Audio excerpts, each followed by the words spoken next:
Assalamualaikum warahmatullahi wabarakatuh. Nama saya Nur Halimatul Zahra dari jurusan Psikologi Islam Lokal 20B, UIN Antasari Banjarmasin. Jadi, dalam video ini saya akan membahas tentang penalaran dalam bahasa Indonesia. Jadi, penalaran itu sangat penting dalam kehidupan kita sehari-hari maupun dalam pembuatan suatu karya ilmiah. Jadi, dalam video ini saya akan membahas tentang pengertian penalaran, terus apa saja macam-macam dari penalaran, dan yang terakhir saya akan membahas tentang apa sih yang dimaksud dengan salah nalar, dan apa saja penyebab dari seseorang melakukan kesalahan dalam penalaran.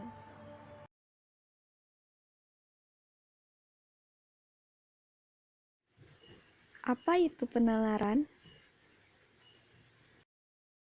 Penalaran adalah proses berpikir secara logis dengan berusaha menghubungkan fakta untuk mendapatkan suatu kesimpulan. Ciri-ciri penalaran yaitu singkat, jelas, teliti, lengkap, sistematis, dan logis. Apa saja jenis-jenis penalaran? Penalaran terbagi menjadi dua. Yang pertama, penalaran deduktif. Penalaran deduktif adalah penalaran yang dimulai dari peristiwa umum lalu ke peristiwa khusus. Penalaran deduktif merupakan penalaran yang bertolak dari kesimpulan yang didapatkan dari suatu pernyataan yang bersifat umum. Yang kedua, penalaran induktif. Penalaran induktif merupakan proses berpikir yang bertolak dari satu sisi atau fenomena individual untuk menarik suatu kesimpulan yang berlaku umum. Jadi dapat dipahami bahwa penalaran induktif adalah penalaran yang dimulai dari peristiwa khusus lalu ke peristiwa umum. Cara-cara dalam penalaran deduktif. Yang pertama, menarik kesimpulan secara langsung. Jadi, suatu simpulan secara langsung ditarik dari satu premis. Contohnya, semua ikan berdarah dingin. Kalimat ini merupakan sebuah premis. Sebagian dari yang berdarah dingin adalah ikan. Kalimat ini merupakan suatu simpulan.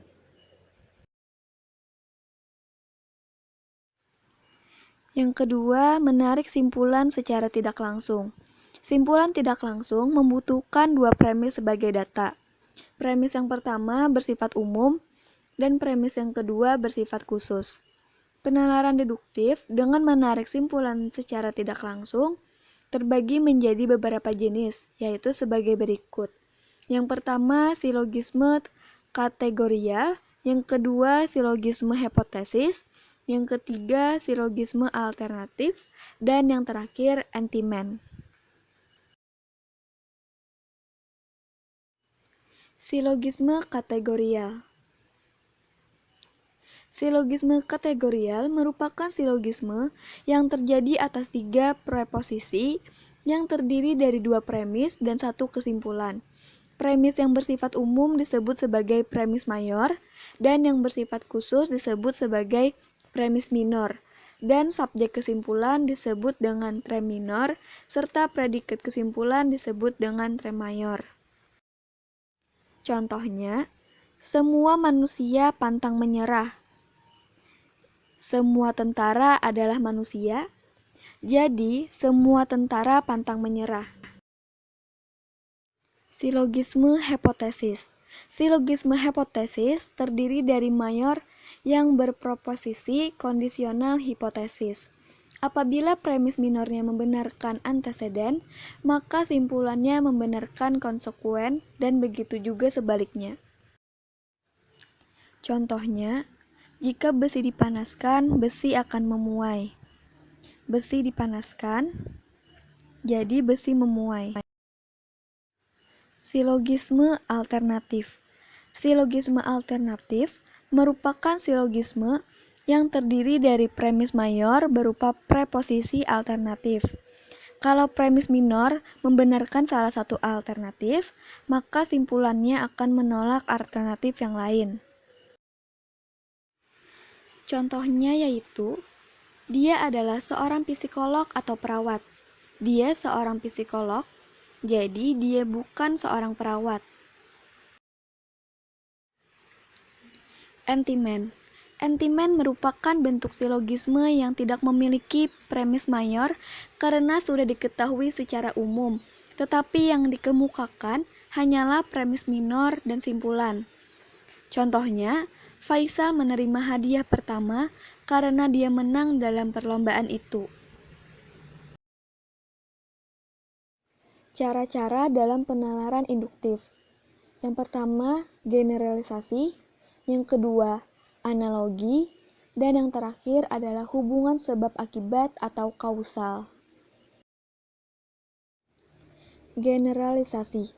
Generalisasi adalah yang berlaku umum bagi semua ataupun sebagian dari sesuatu gejala yang diamati. Jadi, generalisasi merupakan proses berpikir yang berdasarkan pada pengamatan atas gejala dengan sifat-sifat tertentu untuk menarik kesimpulan umum terhadap semua atau beberapa dari gejala yang serupa. Contohnya, jika dipanaskan, besi memuai. Jika dipanaskan, tembaga memuai. Jika dipanaskan, emas memuai. Jadi, jika dipanaskan, logam memuai. Analogi. Analogi ialah suatu proses berpikir untuk menarik kesimpulan tentang kebenaran suatu gejala berdasarkan beberapa gejala lain yang mempunyai sifat maupun ciri penting yang sama. Contohnya, orang yang tidak mempunyai tujuan hidup tidak akan dapat menjalani kehidupannya dengan baik.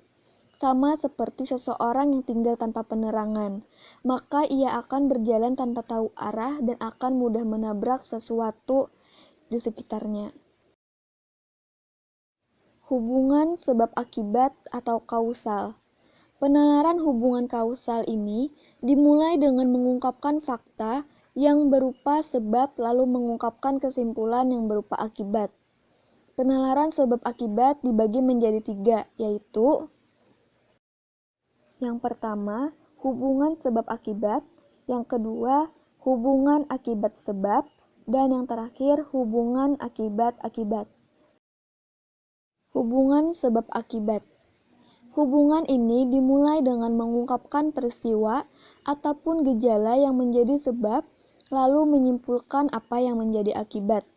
Contohnya, Faisal jarang menggosok gigi, maka ia menjadi sering sakit gigi. Hubungan akibat sebab. Hubungan ini dimulai dengan mengungkapkan peristiwa yang menjadi akibat, lalu menyimpulkan peristiwa yang menjadi sebab. Contohnya, Maulida mendapatkan nilai A karena ia giat belajar.